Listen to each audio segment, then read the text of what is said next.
देखिए, पहले तो न्यास जान लीजिए कि है क्या,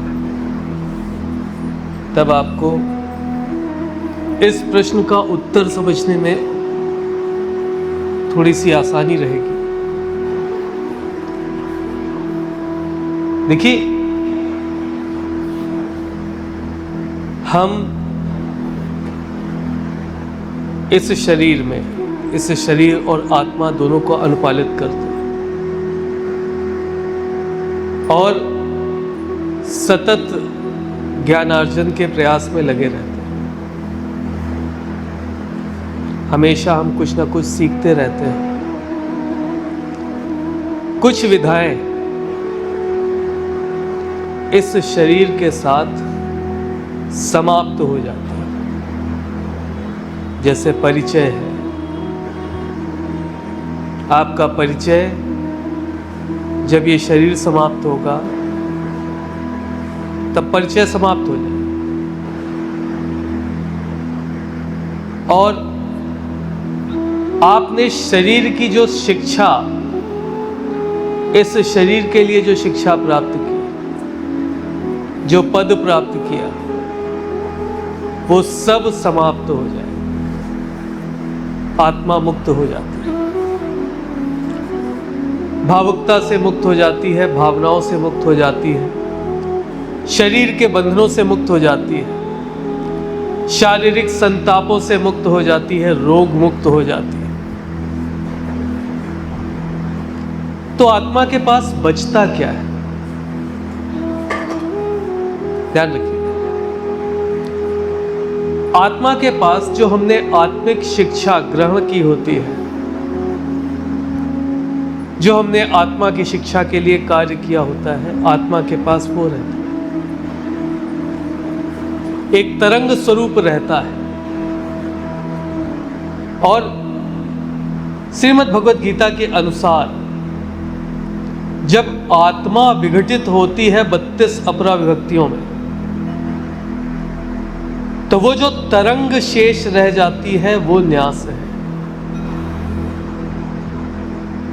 आ रही बात समझ में? शरीर पंचभूतों में विभक्त हो गया, सबने अपना अपना अधिकार ले लिया। जैसे जैसे मृत्यु होती है, मृत्यु कोई एक क्षण की घटना नहीं है। मृत्यु इस शरीर की जो पंचभूत हैं, इस शरीर की जो 5 अपरा विभक्तियां हैं, उन 5 अपरा विभक्तियों को अपने अपने भाग लेने की घटना को कहते हैं मृत्यु। सबसे पहले धरा देती है धमक, धरा अपना अधिकार ले लेती। सोचिए, धरा का स्थायी भाव धमक, हृदय गति जो एक धमक के साथ चलती है वो रुक जाती है। धरा ने अपना भाग ले लिया। फिर जल का स्थायी भाव है प्रवाह, रुधिर प्रवाह रुक जाता है। रुधिर के प्रवाह ने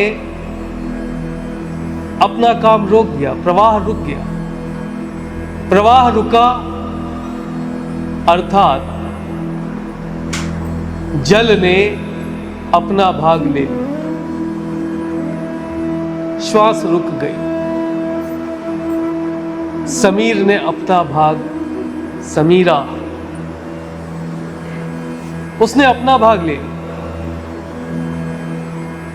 भूख लगनी बंद, शरीर का ताप खत्म, पावक ने अपना भाग लिया। गगन, इच्छाएं महत्वाकांक्षाएं, इच्छाएं महत्वाकांक्षाएं और आवश्यकताएं, ये गगन का स्थायी भाव है।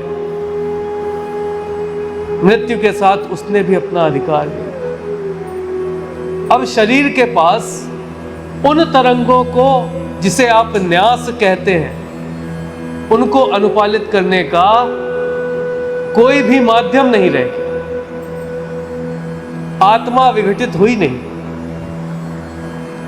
शरीर उन पंचभूतों के जो लक्षण हैं वो समाप्त, शरीर समाप्त, तरंगों को समझने की क्षमता समाप्त, परंतु आत्मा की शिक्षा नष्ट नहीं हुई। अब वो ढूंढती है उन तरंगों को जिसे उसने पिछले जन्मों में पंचभूत में विभक्त होने के पश्चात त्यागा था। यही न्यास है, ये न्यास है। शरीर तो मिल जाता है, लेकिन न्यास को समझने में समय लगता है। धीरे धीरे हर इंद्रिय अपना अपना न्यास समझती है।